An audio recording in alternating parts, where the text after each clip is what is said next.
We're going to be talking about this Andrew Scholes, Nick Cannon video. Is he right? What are my thoughts? Much more. Don't go anywhere. Here we go. Got to drop the intro. I don't need nothing else. Every time I'm with you, yo, it's something else. It's a fact, and it's nothing else. Got your hand out, you don't even need the help. Ooh, I don't need nothing else. Every time I'm with you, yo, it's something else. It's a fact, and it's nothing else. Got your hand out, you don't even need the help. Ooh, that's right. I don't need nothing else. That's right.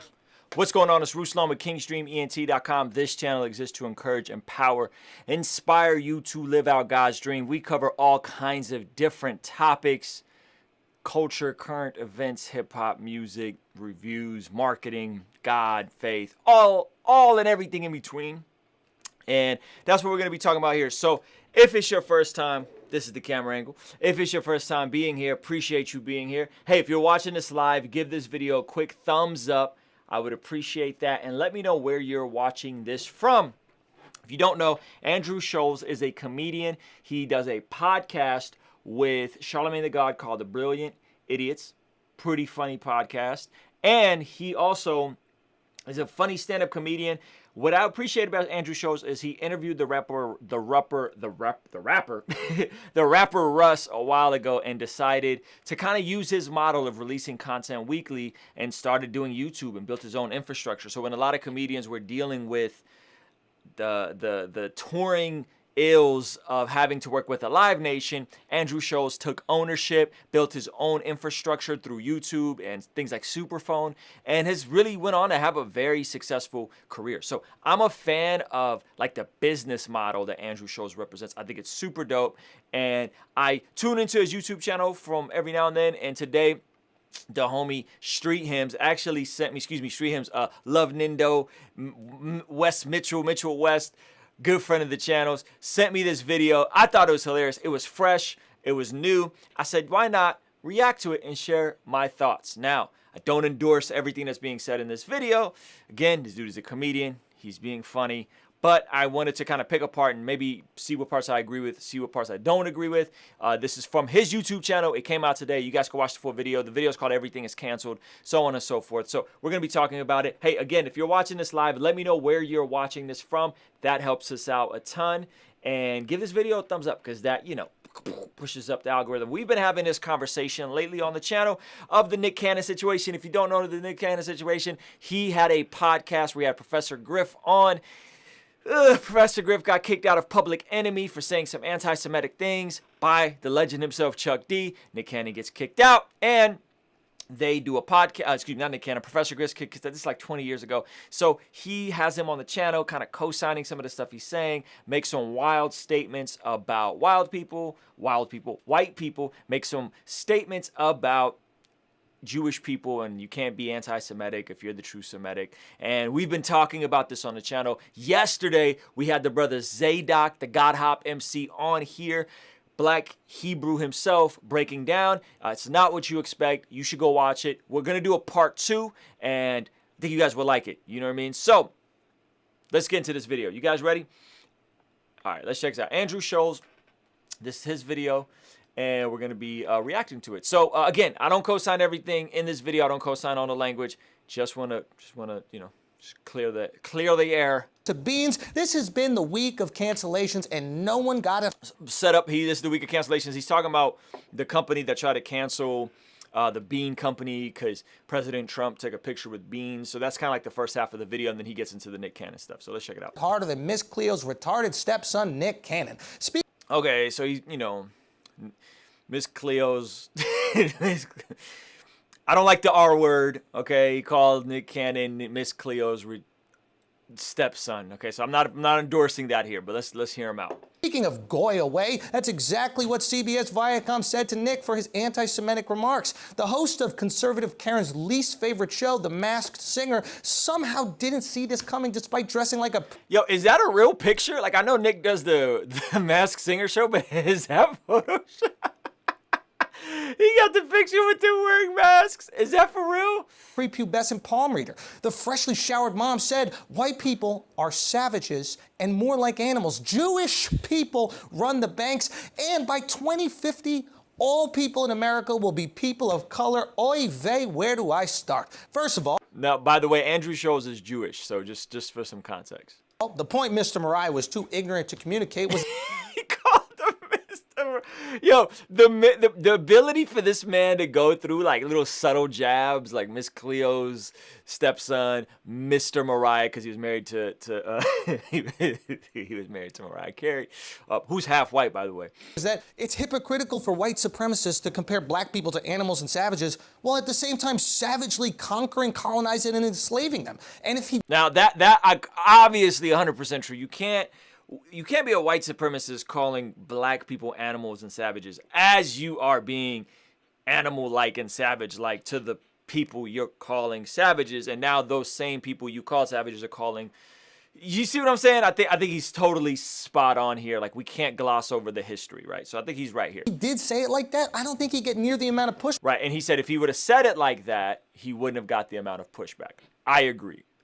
Instead, he tried to justify racial supremacy with bullshit pseudoscience. Where have I heard this before? I don't know. Deshaun Jackson's favorite painter? Secondly. Deshaun, favorite.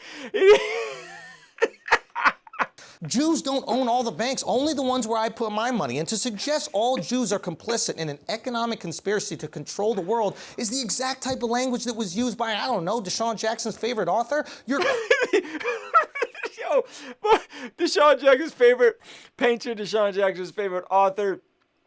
Oh my gosh. quoting phase 1 of Deshaun Jackson's a football player who's made some anti-Semitic statements, in case you didn't know. the Eradicate Jews handbook. That makes Jews more anxious Hold on, than let a me pull this back. Jews handbook. That makes Jews language that was used by, I don't know, Deshaun Jackson's favorite author. You're quoting phase 1 of the Eradicate Jews handbook. That makes Jews more anxious than a buffet with no sneeze guard. And lastly, So what he's saying is these are the same things.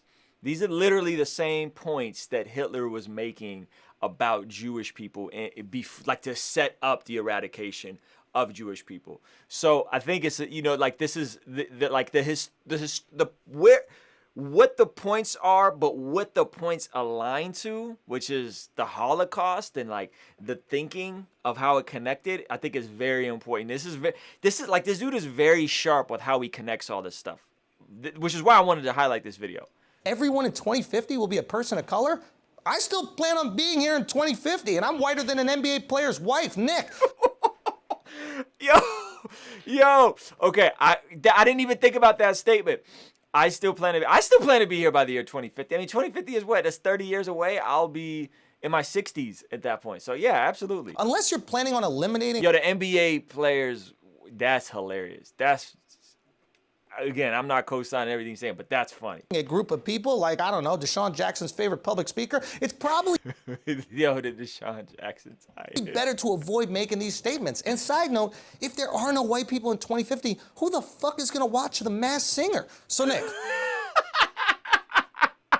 Who watches? Yo, that is an amazing point. I don't know. Like, I didn't even know. Now I'm white. I didn't even know the show existed. Okay, I didn't know the show existed. Second of all, who watches the show? Who watches The Masked Singer? That's Nick Cannon's show, The Masked Singer. I didn't know it existed. Who watches the show? And he's saying, look, if there's no white people by the year 2015, no one is watching the show. Which is, I mean, I think that's a great point. I don't know. What do you guys think? despite the stupid shit you said and your inability to read music, I don't think you're racist or an anti-Semite. I think you're insecure and willing to say whatever it takes to get the validation of the person in front of you. And in this... Ooh, I don't know which is worse. I don't think you're racist or an anti-Semite. I think you're willing to say whatever you can to get the validation of the person in front of you. Ooh. Gosh, so he's saying, listen, I don't, like Nick, I don't even think you're racist or an anti-Semite. I think you're just playing into the conversations and what needs to be said. Whew. I don't know which is, I think being racist and an anti-Semite is worse, right? I think it's fair to say that that's worse. I think saying, hey, you're seeking for validation, you're seeking for people to embrace you for your wokeness and with the hair turban thing and all that kind of stuff. That's heavy. That's heavy. Let's keep going. Case, the person in front of you was an anti-Semite and a racist. So you said some dumb shit, not as a joke, but while being completely serious. Unfortunately, What you said actually hurts the movement for black equality. When you say white people and Jews are genetically inferior, you're pushing away potential allies. The All Lives Matter crowd falsely believes BLM is a movement for black supremacy, and your comments confirm that irrational fear. So this right here, this is literally what I said in my first video. In like this is doing more harm than good, because there's all you guys that are in my DMs talking about, but all lives matter, right? All you guys, this gives people the amplify and the power to say, look at this radical, wild, racist, anti-Semitic view.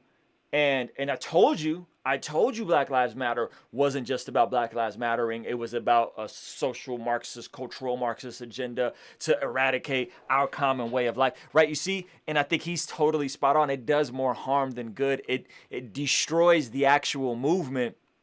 And again, if you guys go back, watch my interview with Kosha Dills, my Jewish friend who's a rapper.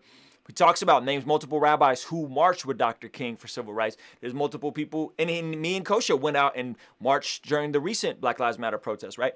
And so I think this is where it's problematic, because it's causing more division, right? It's causing more division. Let me pull this back. This is a very, very fire point he makes right here. Movement for black supremacy, and your comments confirm that irrational fear. So what do we do with Nick? Personally, I don't think he should lose his show for what he said. If it was, I agree. I don't think he should have lost his show. I think this could have been an amazing teaching opportunity, and I said that. Like, I think this could have been good for Nick to have the rabbi, but instead of doing it on his podcast, which has a smaller audience, I think it has a smaller audience. I don't want to assume that. This could have been a Viacom MTV2 Wildin' Out moment. And would have been super helpful. You know what I'm saying? it was up to me, he would have lost it years ago for being incredibly unfunny. But to cancel him, With being incredibly unfunny. This man is a savage. I don't think Nick is incredibly unfunny. I think Nick is extremely talented. for this will just drive him deeper into these misinformed beliefs. We can't condemn. Right. You can't deplatform and shut people out because it's going to reinforce the notion that they're right. And that I think is the issue. Now, just to be clear, on my comment section, oh yeah, in my chat, oh yeah, you say something crazy, you say something wild, you say something hateful, off with your head, you probably get banned from the channel. However, I think those people should have the freedom to make YouTube videos and not lose their jobs for it. You know what I mean? Like, let's look up the history and the science. And again, I'm gonna have my brother Zadok come back on, and we're gonna go over some of this stuff in detail. Cancel culture and then demand Nick gets canceled just because our feelings are hurt. Only through forgiveness, communication, and conversation can we get people to do better and reject their backwards ideas. So maybe we can take the lead on forgiveness and show Nick the road to redemption. Because at the end of the day, we are a lot stronger together. You know, like a drum line. Thanks, guys. Peace. Yo, so for the most part, I agree with a lot of what Andrew shared. I think this was a really great he said a lot in 2 minutes. This is a masterful from a communication standpoint. Yeah, guys, it's 15 minutes, and I'm like attempting to articulate the same points that he articulated in a 2.5 minute well-written monologue with amazing timing, great humor, good punchlines, right? And I think that's dope. Like, I think that's super dope. So again, I'm not with like the name calling. I don't like attacking people. I like critiquing ideas. And I think my heart for Nick was like, hey, like let's pick apart these ideas. Are they true or are they not true, right? Because they can't be all facts, straight facts, right? They're either true or they're not true. And so I like this. I think more dialogue needs to happen. Just so you guys know, I'm making an effort. Once this stuff dies down, I'm making an effort to try and get Nick on my channel and to interview him. I have some mutual friends in that camp. I've never met Nick personally. I've actually heard a lot of really good things about Nick. And so I'm looking to get Nick on this channel. I think I'm really looking forward to the interview Nick has coming out with the rabbi who he dropped a photo for. I shared it on my Instagram. I think a lot of this stuff is good and it's going to create forward conversation. What I think is whack is people can't, like him getting canceled by Viacom from a position standpoint, like organization standpoint, and then him getting canceled by his own community or parts of his own community. I don't want to generalize black people, but parts of his own community. And the whole, like, the history of Jewish people and whatever, the overwhelming majority of people are going to say, hey, listen, You know, these people are from the tribe of Judah. It's clear there's history there, and perpetuating nonsense like that, or that all white people are savages, does more harm than good, and disrupts the unity that we're seeing people come together and saying, hey, we have to do some things to change, you know, the situations that we're dealing with, the structural situations. If you guys got questions about that, I got a whole video called Frequently Asked Questions and Helpful Responses to Black Lives Matter. Not an endorsement of the organization, just so we're clear. Don't rock with the organization, but the broader movement, which has multiple Christians who are a part of it and multiple people from all walks of life that are a part of it to, you know, get equality under law enforcement. I think that's the broader issue, and I think these types of things, when you have someone like Nick and the radicalized extremes are just giving so much power and so much fuel to the radical, you know, white supremacists. See, we told you so. We told you so. This isn't about change. So those are my thoughts. Let me know what you guys think. I think Andrew Schulz is a hilarious comedian. I've been watching more of his stuff. I love, again, from a business standpoint, if you're an artist, if you're creative, I would be paying attention to what Andrew is doing. It's very sharp. It's very shrewd. It's very smart. And I think there's actually a blueprint for a lot of us here in terms of the creativity and the output and the ability of creating these real short, condensed. This is genius as a communicator, man. He's using facts, history, comedy, a lot of really good stuff as a communicator. So shout out to Andrew Schulz. Don't think he's a fan of the channel or anything like that. But anyway, yo, give this video a quick thumbs up. You guys are still watching. Appreciate y'all hanging with me, man. Thank you so much. Subscribe, like, all that stuff. All right, peace.